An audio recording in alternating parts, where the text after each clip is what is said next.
Rebonjour à toutes et à tous et bonjour à ceux qui nous rejoignent. Euh, Dernière après-midi de ces Marketplace Connect. Toujours ravi de vous accueillir aussi nombreux dans la salle et également en direct. Bienvenue à vous. Nous allons continuer cette belle journée de Marketplace Connect au NIDA avec un invité de marque, un invité qui s'appelle Olivier Jose. Bonjour Olivier. Bonjour. Et qui est Senior Fellow pour le compte de Michelin Group. Bienvenue à vous Olivier, j'espère que vous allez bien. Tout va bien, merci de me recevoir. Je suis désolé de ne pas pouvoir être physiquement avec vous. Je suis en déplacement aux États-Unis, mais ravi d'être virtuellement là quand même. Bien, écoutez, on est absolument ravis que vous preniez le temps d'échanger avec nous aujourd'hui, malgré votre déplacement aux États-Unis. Olivier, vous allez aujourd'hui échanger avec nous au sujet des marketplaces de services, avec un sujet qui est un ovni encore, un objet volant non identifié encore.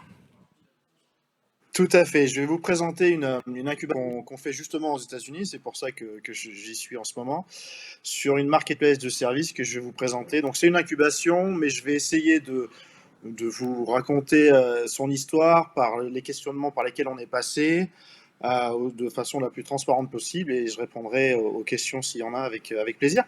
Eh bien, merci Olivier. Pour ce qui concerne les questions, moi je resterai là, à côté d'Olivier qui sera en virtuel. Et puis, je vous invite à me faire signe si vous en avez. On sera un plaisir, bien sûr, de les lui poser. Si vous êtes en direct de chez vous ou du bureau, bien évidemment, n'hésitez pas à les poser dans le chat. Et de la même manière, on prendra un moment pendant la présentation ou après la présentation pour les poser.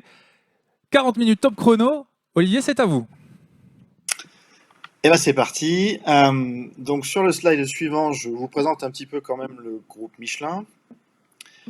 Si vous pouviez changer de slide. Voilà, donc le groupe Michelin, je porte un t-shirt Michelin. On fait des pneumatiques à peu près partout dans le monde. 69 usines, des usines aussi qui font ce qu'on appelle les produits semi-finis, 125 000 employés, 24 milliards de chiffre d'affaires dans le pneu, mais pas que, j'y reviendrai. Une grosse activité quand même R&D, avec un certain nombre de brevets posés chaque année. Et donc sur le slide d'après, je vous présente un petit peu les différentes activités. Donc on a un business historique autour du pneu.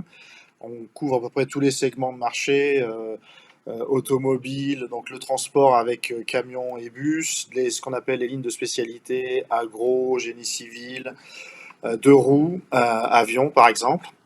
Mais il y a quelques années, maintenant, on a commencé à communiquer auprès du marché sur le fait qu'on voulait se diversifier dans nos activités, tout en restant assez fort sur la position pneu, mais en regardant autour et au-delà du pneu. Alors, au-delà du pneu, vous connaissez certainement le guide Michelin aussi, le groupe Michelin avec le guide Michelin. Ça fait partie donc du groupe. On a aussi des activités dans le médical où on met au service du médical notre savoir-faire en chimie qu'on a acquis dans nos activités pneus. On est en train aussi de tester des initiatives autour de l'hydrogène, de l'impression 3D. Et ce qui va nous intéresser aujourd'hui, si vous cliquez une fois, c'est autour du pneu, où là, on va s'intéresser à la mobilité au sens large, c'est-à-dire alors la gestion de flotte de véhicules, ce qu'on appelle aussi la mobilité intelligente, c'est-à-dire capter un certain nombre de données pour pouvoir aider les conducteurs à conduire mieux, consommer moins de CO2.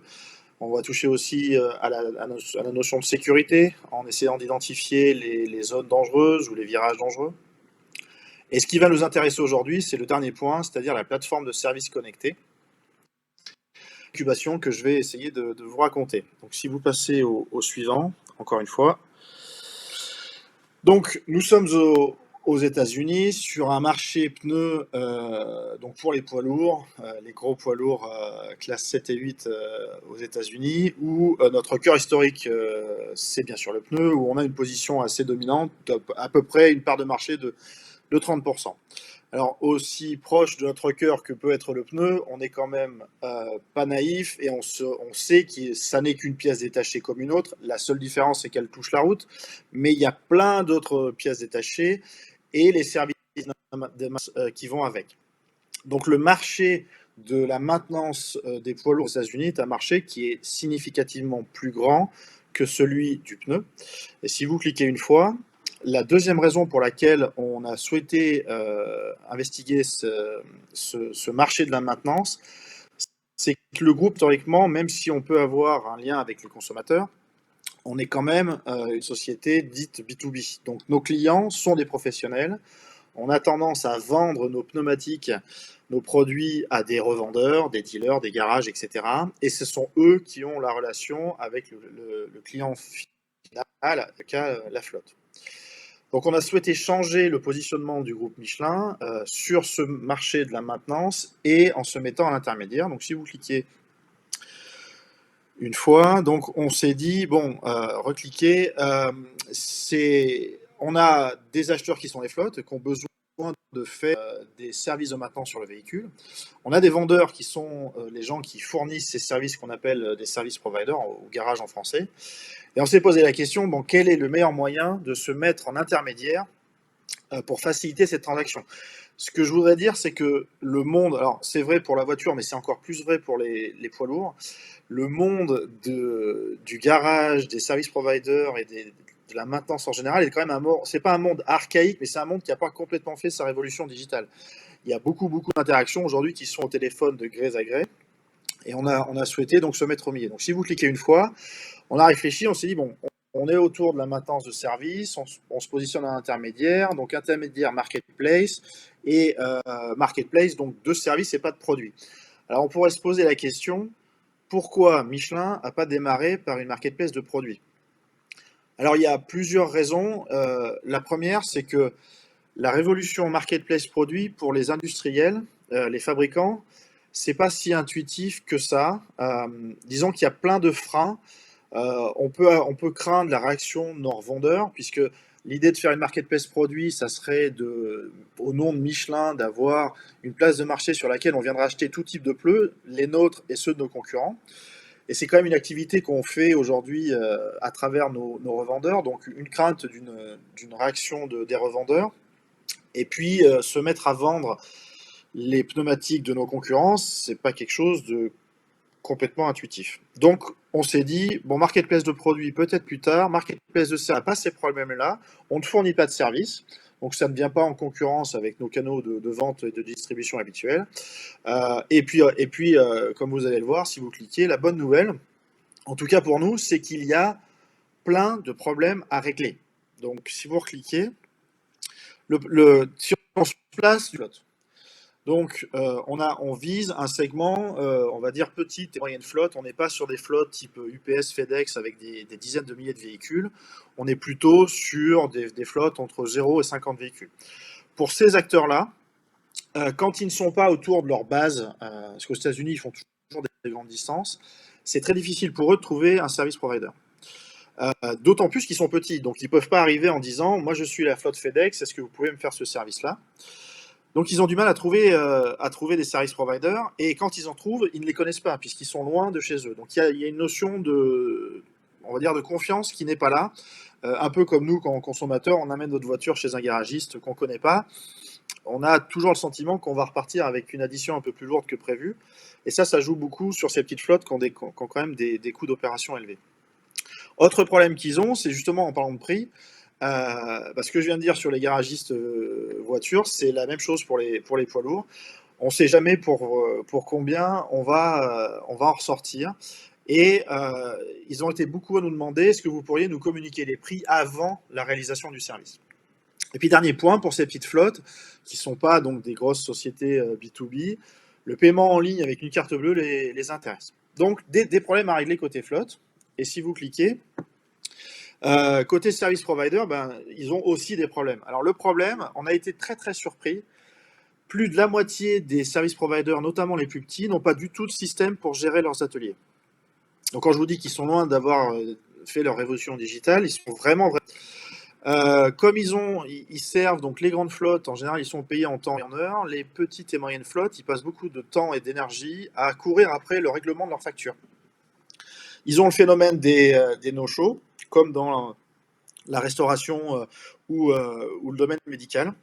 Alors la seule différence, c'est que des fois les véhicules ne se présentent pas parce qu'il y a des aléas. D'ailleurs, le véhicule est tombé en panne, la livraison était en retard, donc c'est un vrai phénomène chez eux.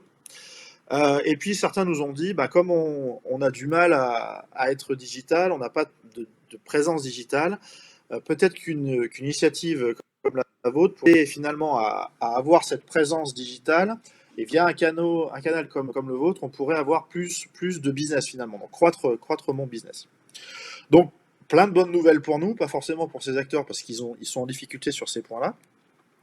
Et si vous cliquez, on a commencé par se poser la question de quelle serait l'expérience d'une flotte.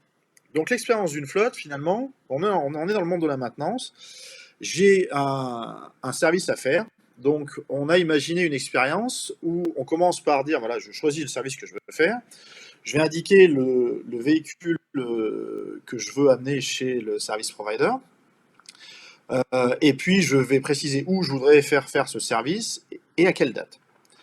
Si vous cliquez, vous verrez la réponse de la marketplace qui dit, ben voilà, sur la zone que vous m'avez demandé, pour le service que vous m'avez demandé, je vous présente 3 propositions dans un rayon de 15 km, avec donc une estimation du temps que ça va prendre, un prix du service inclus pièces détachées, et puis surtout des slots que vous pourrez choisir. Si vous cliquez sur un slot, on vous affiche le résultat, donc qu'est-ce que vous allez finalement réserver, votre booking. Donc les détails du service sont sur la droite. C'est à ce moment-là qu'on peut rentrer les informations de type carte de crédit pour payer en ligne. Et une fois confirmé, la transaction est terminée. On va vous rappeler par SMS et par email une journée avant. Rappelez-vous, demain, vous êtes censé amener votre véhicule chez tel service provider pour tel service. Sachant que là, je vous ai montré une expérience qui était je me déplace chez le service provider. Il y a aussi des options qui sont proposées c'est le service provider qui se déplace vers vous. Ce qui est très très intéressant pour les flottes parce que quand elles n'ont pas besoin d'emmener le véhicule, elles n'ont pas besoin d'immobiliser leur chauffeur.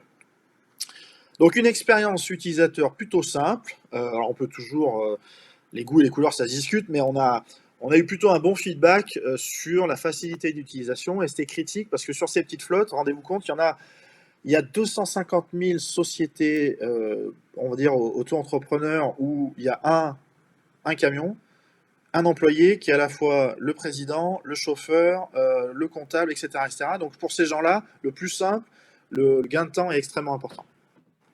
Donc c'est là qu'on rentre dans la partie non identifiée. Donc sur la partie flotte, une expérience simple, pas trop de problématiques pour la définir, la développer. Mais alors par contre, côté service provider, c'est une toute autre histoire et on a appris en marchant et on a trébuché et on trébuche encore.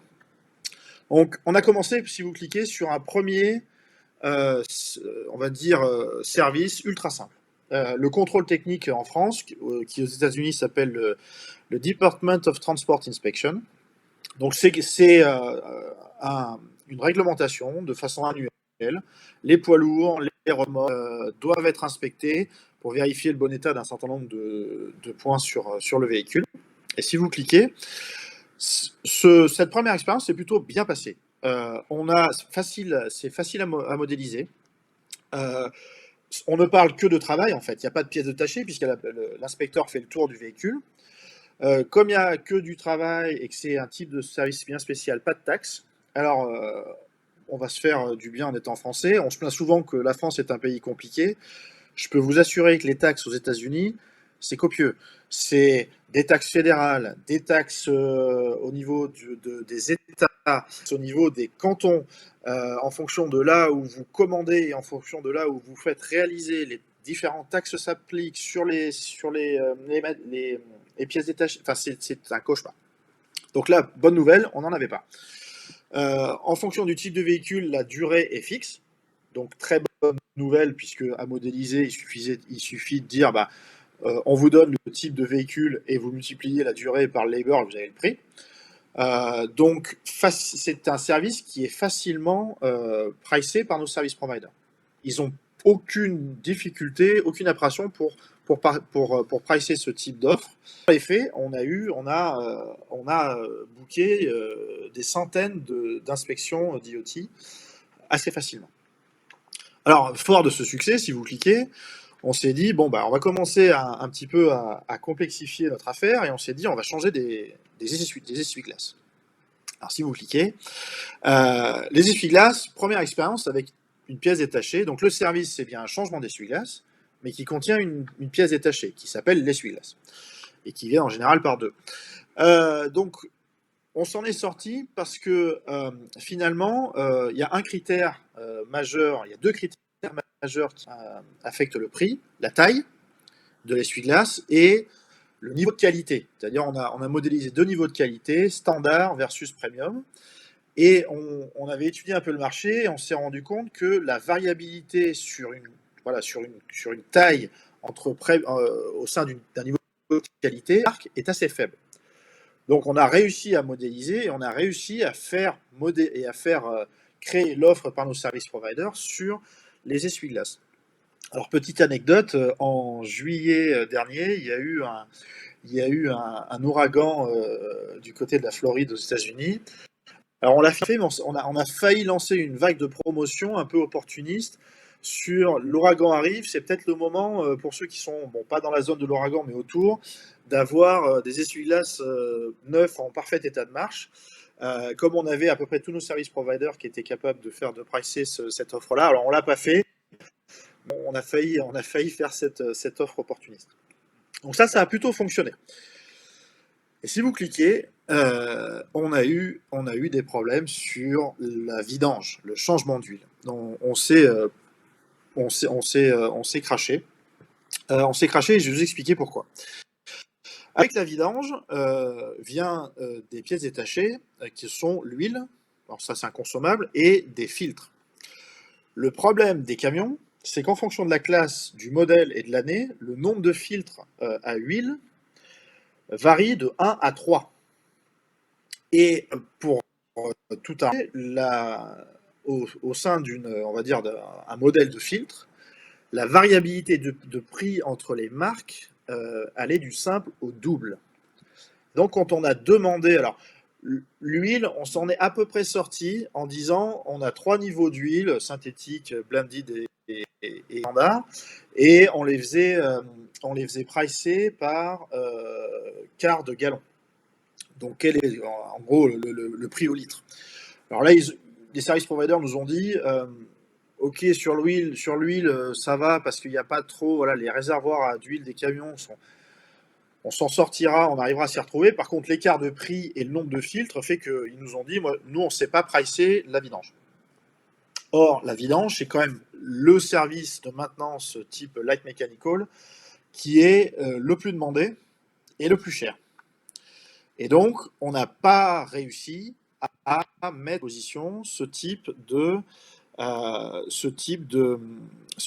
d'offre, et ça a amputé notre marketplace d'une bonne partie de son offre.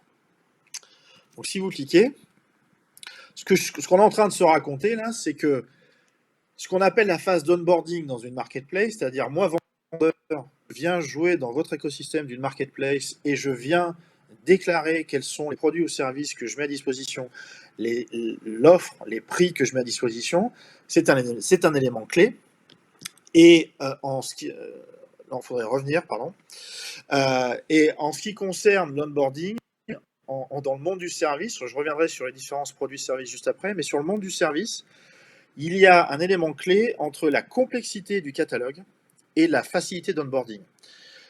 Dans l'industrie hôtelière, le groupe Michelin opère aussi dans l'industrie hôtelière à travers une offre qui s'appelle Tablette Hotel. Donc c'est l'équivalent d'un Booking.com mais sur des hôtels haut de gamme, des hôtels boutiques.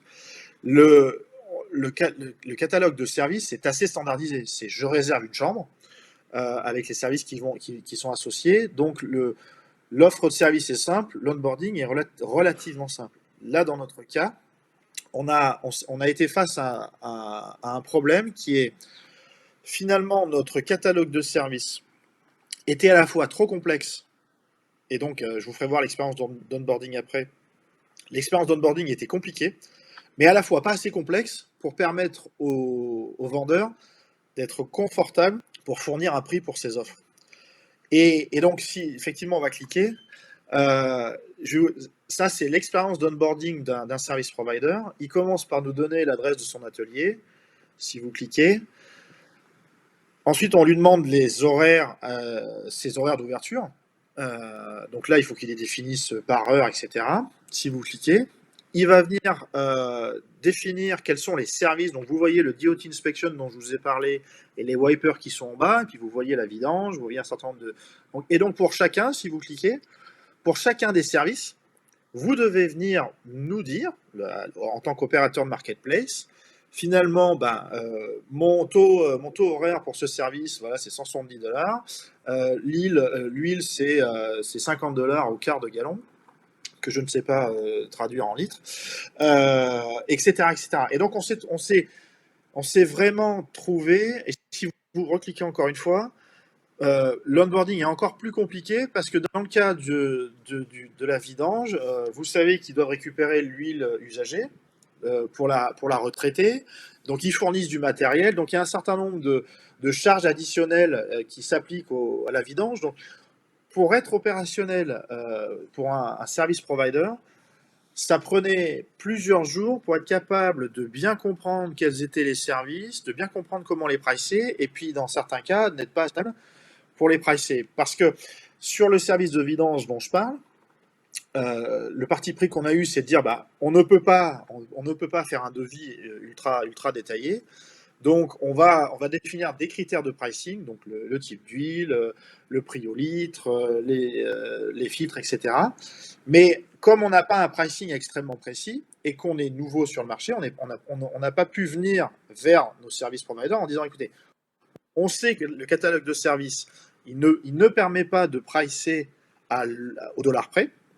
Donc il est possible que sur X% de vos commandes, vous soyez un petit peu en dessous de votre marge habituelle, et dans les Y% qui restent, vous allez être peut-être au-dessus. Mais en fait, on n'avait pas les X et Y. Et donc, comme on n'était pas capable de leur dire qu'au final, ils étaient gagnants, ils n'ont pas pris le risque de pricer quelque chose sur lequel ils pensaient qu'ils pourraient perdre de l'argent. Et Donc, si vous cliquez, oui. Une petite question à ce stade. Est-ce que l'objectif à terme de Maestro, donc la plateforme que vous mettez en place dans le cadre du groupe Michelin, en tant que marketplace, c'est finalement d'homogénéiser ces pricing, ou c'est plutôt au contraire à l'inverse, de laisser libre choix à chaque provider d'appliquer ses tarifs? Alors, c'est une super question. Notre ambition première, c'était d'abord de standardiser l'offre, c'est-à-dire vraiment ce que j'ai appelé le catalogue de services, puisque il y a d'autres industries où cet effort de standardisation sur les catalogues de services, ça a déjà été fait. Dans le monde de la maintenance véhicule, cette standardisation n'a pas eu lieu. Après, j'en parlerai plus tard, non, on n'a pas pour objectif de standardiser l'offre de prix. Ce qui est d'ailleurs assez différent de ce qu'on fait dans le monde du pneu, puisque dans le monde du pneu, on a une position assez assise sur le marché. On est ceux qui imposons les prix au marché. Donc on a ce qu'on appelle un price power. Donc quand il s'agit de pneus, il n'y a pas de négociation particulière sur le pneu, on le vend à ce prix-là et ça sera ce prix-là. C'est pas notre volonté sur le service, parce que c'est juste pas notre business cœur. Donc on voulait pas standardiser les prix, on voulait standardiser l'offre. D'accord, merci. Donc si vous cliquez, au final, donc ça, ce sont les problèmes qu'on a à l'heure actuelle. Donc sur un certain nombre de services, donc sans pièces détachées, on n'a pas de problème. Sur des services simples avec pièces détachées, on n'a pas de problème. Sur les services plus compliqués avec pièces détachées, on n'a pas de problème. Et on a commencé à réfléchir en disant, il faut qu'on ait cette offre-là sur notre marketplace, sinon on va être en difficulté. Donc on a pensé à plusieurs éléments, plusieurs solutions, si vous voulez. La première, c'est une fourchette de prix. Donc la fourchette de prix, comme son nom l'indique, c'est vous nous dites, par exemple, sur les filtres, pour un modèle de filtre, vous avez, ça peut aller de 100 à 400 $. La problématique de ça, c'est que si vous avez 3 filtres, la fourchette de prix, elle augmente assez sensiblement, de 300 à 1200 $. Donc la promesse qui était de faire du pricing transparent très en amont pour les flottes, elle perd son sens, puisqu'on va lui proposer ta vidange, ça sera quelque part entre 500 et 1500 €. Donc c'est pas complètement transparent, on va dire. Sachant qu'on pourrait se dire, mais on a qu'à multiplier le nombre de services. Puisque je vous ai dit, par exemple, le nombre de filtres dépend du type de camion, voire du modèle. Alors on pourrait se dire, je fais un service par type de camion. Là, on est arrivé, juste pour la vidange, à plus de 200 services. Et on revient sur la problématique pour finalement un service vidange, je dois en créer 200 moi en tant que service provider. Donc l'onboarding, il est encore plus long.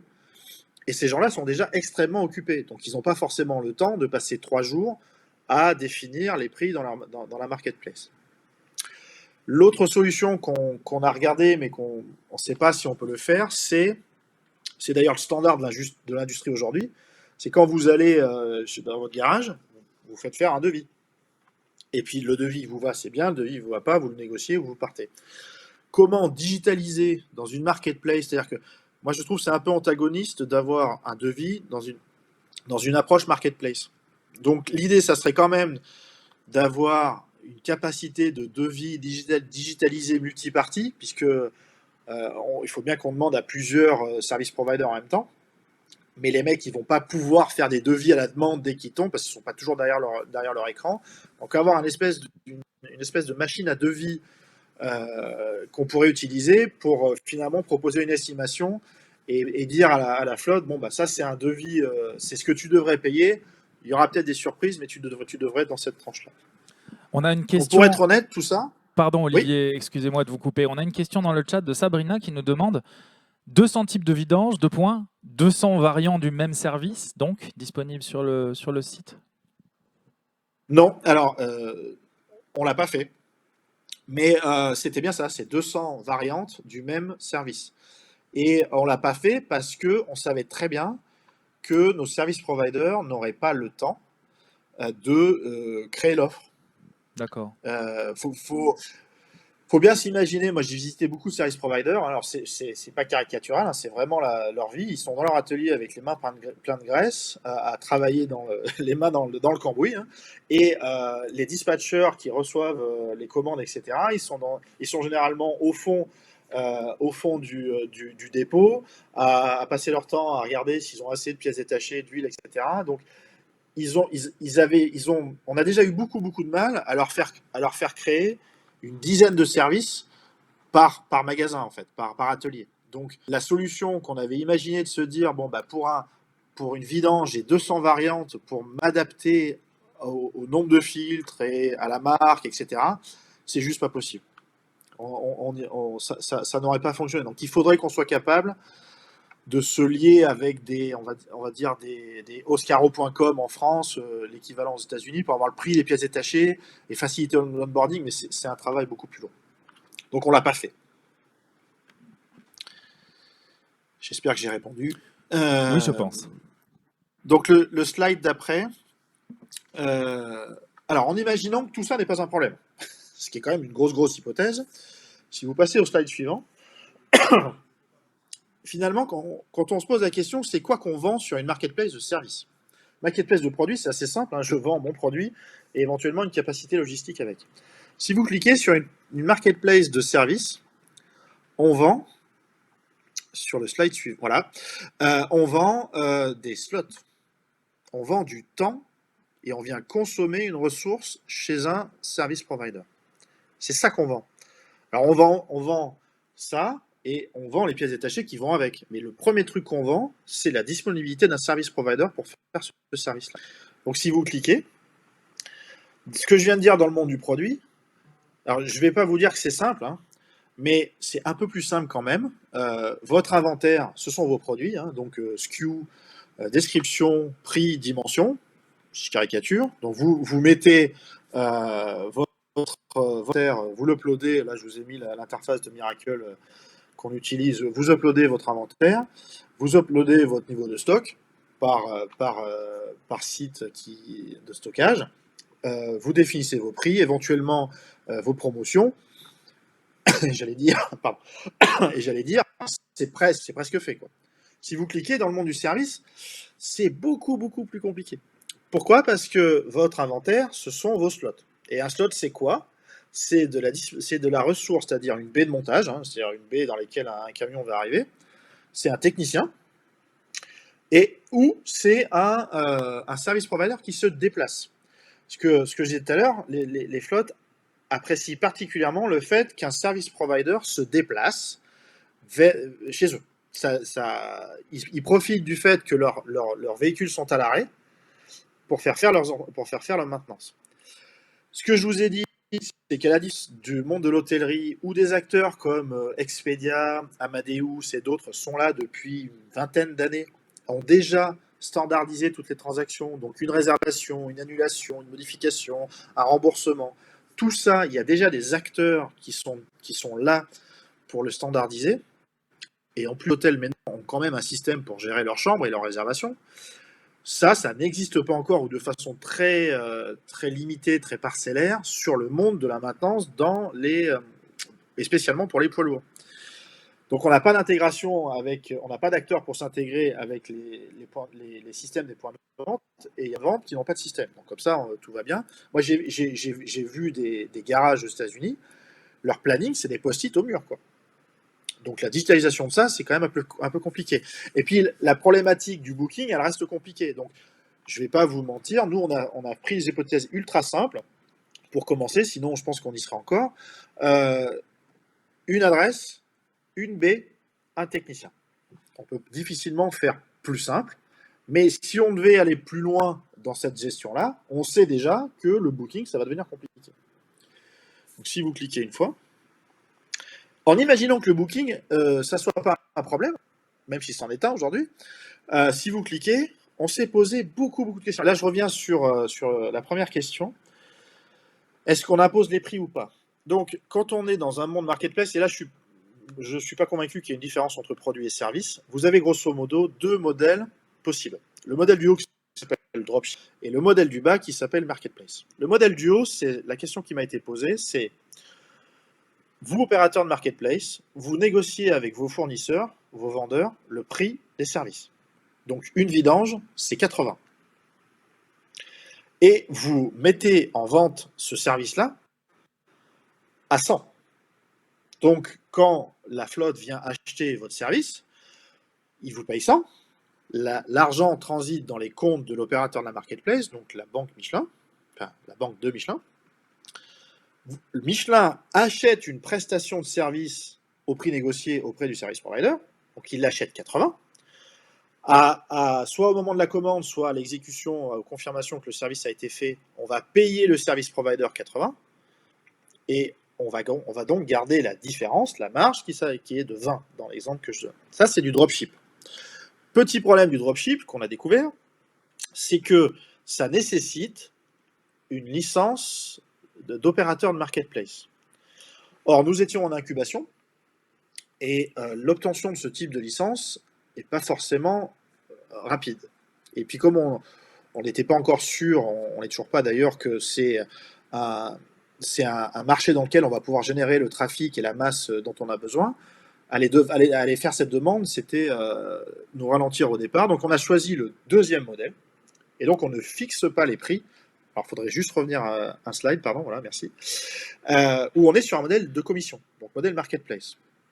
Où là, en fait, on se dit, alors, des commissions, il y en a des deux côtés, dans notre cas, je vous expliquerai ça après.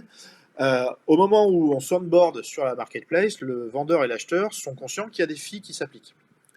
Donc, le service provider, le vendeur, met ses services au prix qu'il veut. S'il décide de le mettre 3 fois au-dessus du marché, il peut. Il y aura peut-être juste moins de commandes, mais il peut. La flotte achète en ligne selon l'expérience que je vous ai montrée. On utilise Stripe comme payment processor pour le paiement en ligne, mais on les utilise aussi pour garder l'argent dans un compte virtuel. Donc cet argent, le 100, ne transite pas vers le compte bancaire Michelin. Au moment où le service provider confirme que le service a été fait, les 100 qui sont restés sur le compte Stripe, 100 moins la commission qu'on prend, sont transférés vers le compte Stripe du service provider et donc à la fin vers son compte bancaire. Et les fees et commissions que l'opérateur prend sur cette transaction sont poussées vers la banque de l'opérateur, donc Michelin. Olivier, ce mode-là, excusez-moi, je me permets de prendre la parole d'abord pour vous dire qu'il va nous rester un peu plus de 6 minutes. Et la seconde chose, c'est pour vous dire que nous avons une question dans la salle. Je vais donc passer mon micro. Oui. Bonjour. Donc, j'ai une question sur la stratégie marketing et branding. Je vois que le site ne s'appelle pas Michelin, mais Maestro. Alors, pourquoi vous avez Oui. choisi de faire comme ça? Alors, c'est une très bonne question. Aux États-Unis, on a un business centré autour du pneu qui est fait à la marque Michelin, évidemment. Et on a voulu se démarquer du business pneu. Donc, on s'appelle Maestro Marketplace by Michelin pour bien différencier l'activité en disant, attendez, là, c'est Michelin qui vous parle, mais pas au nom du pneu. Alors, on pourrait débattre sur est-ce qu'on n'est pas en train de se couper de l'image de marque un peu trop du site du guide, pas du guide du groupe Michelin. C'est un vrai débat. C'est un vrai débat. Le problème, c'est que du moment qu'on va brander ça Michelin, on est extrêmement précautionné avec la marque Michelin. Donc on impose, on va dire, aux initiatives qui utilisent la marque Michelin un certain nombre de contraintes pour protéger la marque. Et en termes d'incubation, on a décidé que c'était plus de contraintes que de bénéfices. Mais je suis d'accord, c'est une vraie bonne question et c'était peut-être pas une bonne réponse. Hein. Merci Olivier, en tout cas, de l'avoir apporté cette réponse. On vous laisse terminer. Alors, sur le slide d'après, et je vais accélérer du coup, on s'est posé la question de est-ce qu'on incentive ou est-ce qu'on n'incentive pas. Pour un industriel, en tout cas chez nous, incentiver, on le perçoit en tant que produit, on n'a pas vraiment confiance dans notre produit. Alors, on n'incentive pas sur les pneus, parce qu'on a confiance sur notre produit, et donc on va plutôt être sur une approche, tu as vendu beaucoup de pneus, donc je vais te faire des remises différées. Donc on a beaucoup hésité à faire des incentives, etc. Mais dans le monde du service, comme on n'était pas fournisseur nous-mêmes du service, on a incentivé comme Uber. Si vous cliquez, on a quand même dû builder cette marketplace d'un point de vue technique. Donc cliquez s'il vous plaît. Rien de révolutionnaire, une marketplace, deux trucs, on marche sur deux jambes, une plateforme e-commerce, une plateforme marketplace, très bien, avec des fonctions. Ça paraît simple si vous cliquez, mais ça l'est pas tellement. Donc, si vous recliquez, voilà ce à quoi ça ressemble. Vous avez les technologies en haut. Et là, en étant acteur industriel français, je suis vraiment fier d'avoir pu mettre un éditeur de logiciel français qui s'appelle Miracle. Moi qui travaille dans l'IT, j'ai passé ma vie à travailler avec des entreprises américaines, donc j'étais très très contente d'avoir un interlocuteur français qui s'appelle Miracle. L'architecture a été très compliquée. Pourquoi? Parce que entre ces deux e-commerce et marketplace, il faut passer notre temps à synchroniser les données de l'une à l'autre. Donc, tout ce qui est côté marketplace, service provider, donc les service providers, leurs adresses, leurs services, leurs offres, etc., doit se retrouver dans le site e-commerce qu'on a développé avec Salesforce, et vice-versa. Quand une commande est passée côté e-commerce, il faut qu'elle soit transférée vers le pilier marketplace pour qu'elle vive sa vie côté service provider. Et donc, la brique du milieu qui s'appelle Delboomi, c'était pour faire cette intégration. Et la deuxième brique en partant de la gauche, c'est ce fameux moteur de booking qui, même extrêmement simple, hein, une baie par adresse et un technicien, on a quand même dû modéliser ça avec un outil qui s'appelle Salesforce Scheduler. Donc, à builder, pas si simple que ça. Si vous cliquez, on a utilisé l'approche Lean Startup, donc on a fait des hypothèses, on a fait jusqu'à présent 3 MVP en 7 mois, non, en 9 mois, pardon. Le premier MVP 3 mois a touché le marché avec ce fameux contrôle technique. Donc on a été en production, on a écouté, on a fait des enquêtes pour avoir du feedback. Deuxième MVP pour changer notre approche et sortir du dropship pour partir vers le modèle marketplace avec Stripe. Donc ça a pris 2 mois. Et troisième MVP avec les services, dont la fameuse vidange, 4 mois à builder et on est en train de récupérer les learnings. Dernier slide normalement. Moi, mon expérience de ça, c'est... alors, je suis industriel. Des business models dans le monde du pneu sur nos gammes produits, on sait les faire des décennies, voire une centaine d'années. Donc, on sait faire des business models assez rapidement. Dans le monde de la marketplace, produit ou service, on ne sait pas bien faire. Et si on le fait trop tôt, on va essayer de faire rentrer des ronds dans des carrés.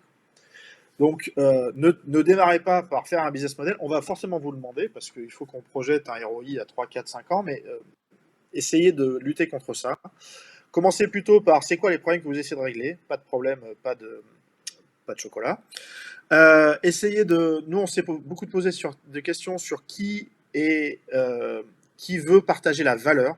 On a souvent tendance à dire on doit tester la willingness to pay. Est-ce que quelqu'un est prêt à payer? Non, en fait, est-ce qu'on est prêt à partager la valeur? Est-ce que c'est le vendeur? Est-ce que c'est l'acheteur? Nous, c'est un peu des deux, et on a beaucoup itéré. Et donc, tant que vous n'avez pas ça, le business model, vos revenus, ils sont pas définis. Donc, ça sert à rien de faire le business model d'abord.